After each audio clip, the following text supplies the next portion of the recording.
Tasty आणि दाणेदार crunchy bites हा कुठेही बाहेर विकत मिळणारा पदार्थ नाहीये। हा एक पारंपरिक पदार्थ आहे। नमस्कार, आऊचा खाऊ या यूट्यूब चॅनलवर मी मेधा तुमच्या सगळ्यांचं मनापासून स्वागत करते। आज आपण बघणार आहोत पारंपरिक पद्धतीचे मुगाचे लाडू। इथे मी गॅसवर एक कढई ठेवली आणि त्यामध्ये ह्या वाटीनी एक वाटी म्हणजे वजनी साधारण 300 ग्रॅम एवढे पिवळे मूग घेतले। हे आपण सतत हलवत भाजून घेणार आहोत। गॅसची फ्लेम मीडियम ठेवायची आणि सतत हलवत हे मूग आपण भाजून घ्यायचे। हे आता जर तुम्ही बघितलं तर मुगाचा रंग बदललेला आहे। सतत हलवत मी 10 मिनिटं हे भाजलेलं आहे। सतत हलवतच भाजायचं म्हणजे काय होतं की सगळे मूग व्यवस्थित सगळीकडनं सारखे भाजले जातात। तुम्ही जर गॅस बारीक ठेवून जाता येता मूग भाजले तर काही मूग भाजले जातात, म्हणजे काही मूग अति भाजले जातात, काही कच्चे राहतात आणि काही अर्धवट भाजले जातात। आपल्याला तसं नकोय, सगळ्याचं सारखं टेक्स्चर आलं पाहिजे म्हणून सतत हलवत आपण हे मूग भाजून घेतले। आता मी गॅस बंद करते आणि ह्या कढईत हे मूग मी असेच ठेवणार आहे अर्ध्या तासासाठी, म्हणजे ते गार होतील व्यवस्थित आणि ते गार झाल्यावरच आपल्याला पुढची प्रोसिजर करता येईल। या लाडूसाठी आपल्याला दाणेदार टेक्स्चर अपेक्षित आहे।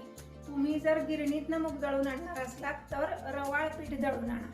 मी आता 300 ग्रॅमच काही मी गिरणीत देऊ शकत नाही म्हणून मी ते मिक्सर मधनं काढणार आहे। तर थोडंसं रवाळ असं काढायचंय।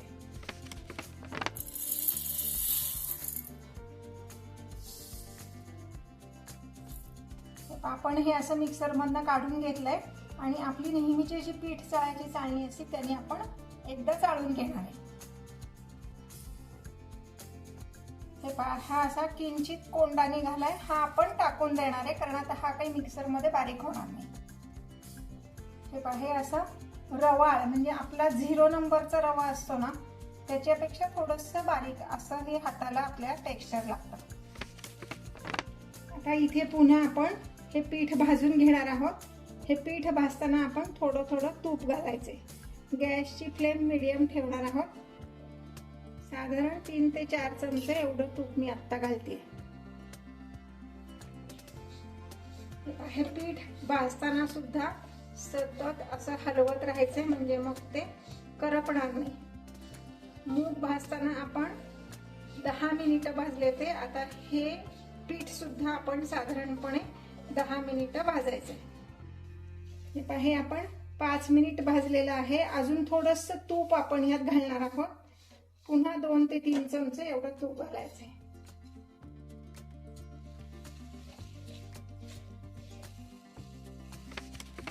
हे पीठ फुलून येण्यासाठी आणि लाडू आपला मऊ तरी सुद्धा दाणेदार होण्यासाठी मी आता यामध्ये दूध घालणार आहे। दूध किती घालायचंय, फार घालायचं नाही, एक नैवेद्याची वाटी एवढं भरूनच आपण दूध घालणार आहोत। ते दूध सुद्धा गरम असावं म्हणजे मग काय होतं, हे पीठ गरम आहे त्याच्यावर गरम दूध घातलं की ते पीठ छान फुलून येतं। आता आपण एकूण म्हणजे पीठ भाजायला घेतल्यापासून साधारणपणे 7 मिनिटं झालेली आहेत आणि तुम्ही जर नीट बघितलं तर ह्या पिठातनं तूप असं बाजूला व्हायला लागलेलं आहे। आता मी यामध्ये दूध घालते।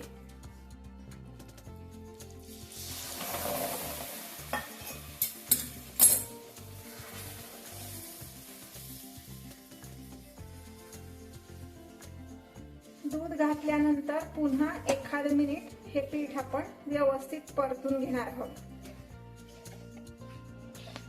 हे पहा, दूध घालून झाल्यानंतर मी बरोबर 1 मिनिट एवढं हे मिश्रण सगळं परतून घेतलेलं आहे। तुम्ही नीट जर बघितलं तर हे असं मोकळं झालंय।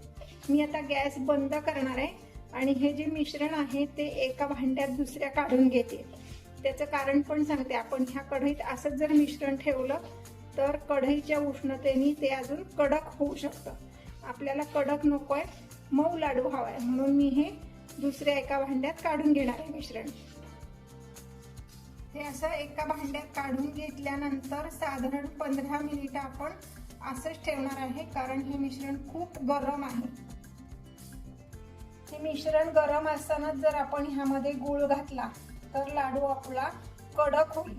म्हणून मिश्रण कोमट झाल्यानंतर साधारण 10 मिनिटांनी आपण ह्यामध्ये गूळ घालणार आहोत. तोपर्यंत मी गूळ किसून घेते. हा लाडू करण्यासाठी तुम्ही साखर सुद्धा वापरू शकता, पण मी गूळ वापरणार आहे कारण गुळामुळे लाडू खमंग होतो आणि पौष्टिक सुद्धा होतो. आता यामध्ये आपण गूळ घालणार आहोत. साधारण अर्धी वाटी एवढा मी गूळ घेतलेला आहे. 1 वाटी मूग होते, त्याला अर्धी वाटी गूळ. हे वाटीचं प्रमाण आहे. वजनी प्रमाण म्हणाल तर आपले 300 ग्रॅम मूग होते, त्याच्यासाठी साधारण 250 ग्रॅम एवढा आपण हा गूळ घेतलेला आहे. गूळ किसून घ्यायचा आहे.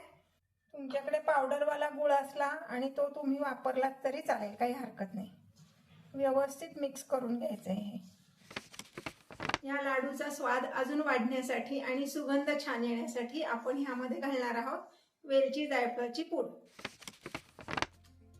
ही वेलची जायफळाची पूड अर्धा चमचा एवढी घातली आहे. आता हे पुन्हा छान मिक्स करून घ्यायचंय.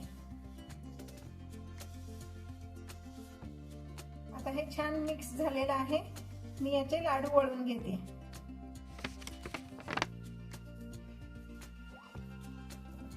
हे पाच लाडू वळताना असं थोडंसं तूप जास्ती वाटतंय, पण ते जास्ती नाहीये. जेव्हा लाडू व्यवस्थित सेट होईल तेव्हा त्याची टेस्ट छान लागणार आहे. ते सगळं तूप त्यामध्ये मुरतं. हा लाडू छान दिसण्यासाठी म्हणजे डिझायनर म्हणा किंवा डेकोरेटिव्ह पार्ट म्हणा, त्याच्यावर आपण भोपळ्याची बी लावणार आहोत. म्हणजे ते दिसतं पण छान आणि थोडीशी पौष्टिक पण होतं.